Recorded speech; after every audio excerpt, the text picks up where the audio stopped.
PowerPlay Chess, brought to you in association with Kagi. Black to play and win. This is from the Women's World Blitz Championship 2024 and is from the game Vantika against Lagno.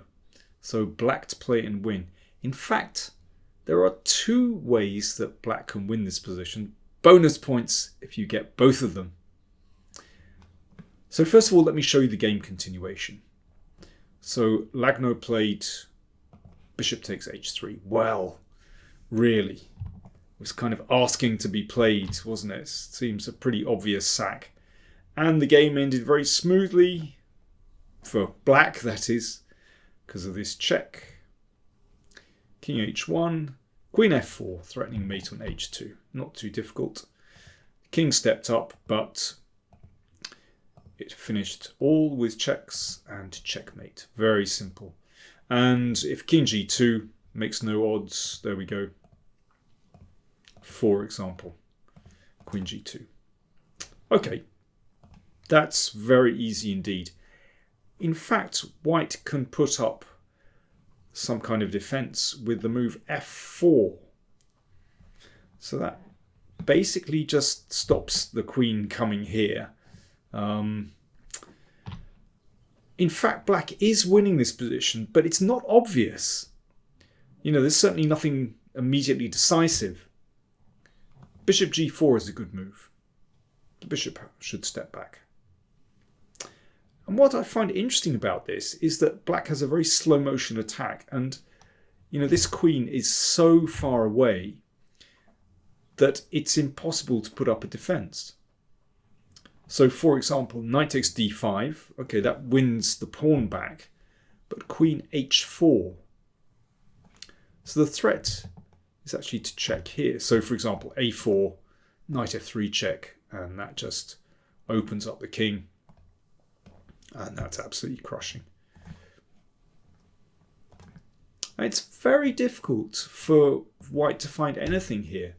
So for example, bishop e4 covers f3, but then just knight e2. I mean, that wins the exchange. You could also throw on even more pressure with rook d8.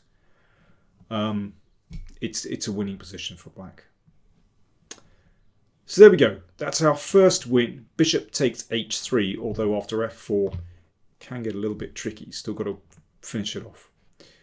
Okay, what's the second way to win? Well, again, another, I think, a very obvious attacking move to break open the king side, and that's knight f3 check.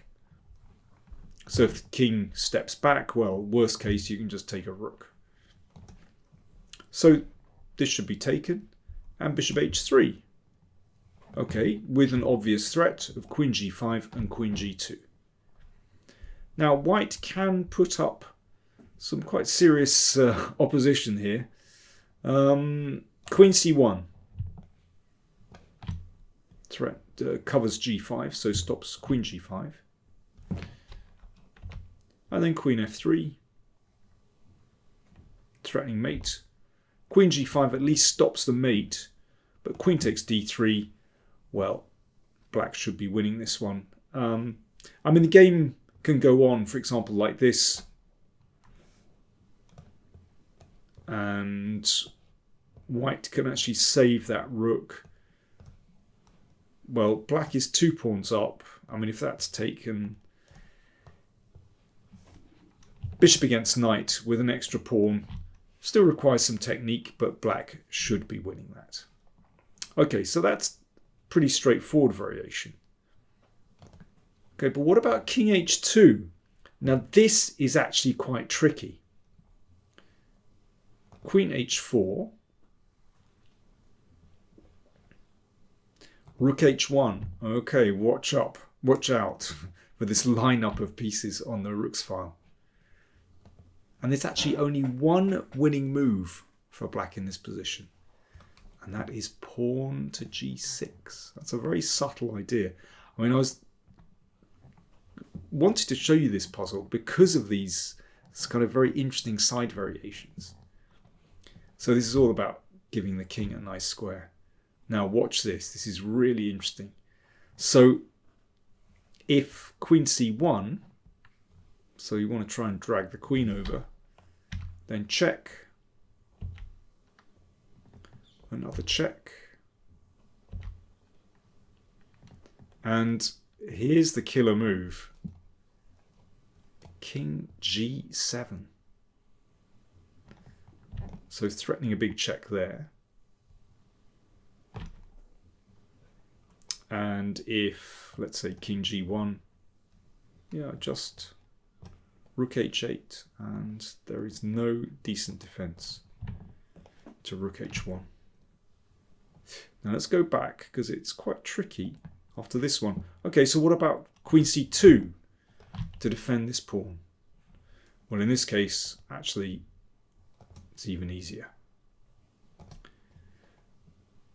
So if King G2, check here and here, and mate on one of these squares, or King G1, then Bishop F3 and mate on H1. So it's quite subtle, but basically both Bishop takes H3 and Knight F3 should win with care. If you want to check out more puzzles, then click through on the link to chesspuzzle.net.